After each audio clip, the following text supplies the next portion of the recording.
Thomas गांव में है, जहां पे ये चाचा जो हैं स्टोन आर्ट का काम करते हैं। पत्थर के ऊपर ये एक मार्कोर की छवि बना रहे हैं। इसके अलावा इन्होंने काफ़ी हांडी बेसन चीज़ें बनाई हैं। ये जी इधर एक वॉश बेसन भी तैयार किया हुआ है इन्होंने। टोटल स्टोन की कार्विंग करके हैंडमेड ये चीज़ बनाते हैं। कब से ये काम कर रहे हैं आप? ये हम 12 साल से। आप 12 साल का था जब से आप ये काम कर रहे हैं? माशाल्लाह माशाल्लाह। तो आप इसको मार्केट में सप्लाई करते हैं? अच्छा अच्छा।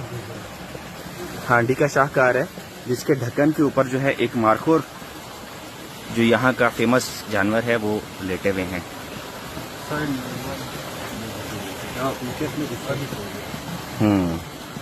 ये जी हांडी है। पत्थर की हांडी में जो खाना पकाया जाता है वो बहुत टेस्टी होता है, वो देर तक गर्म भी रहता है। काम को हमें दिखाने के लिए लाए हैं, अंकल के बेटे हैं। ये हम सब दोस्त जो हैं इसको विज़िट करने के लिए इधर पहुँचे हैं।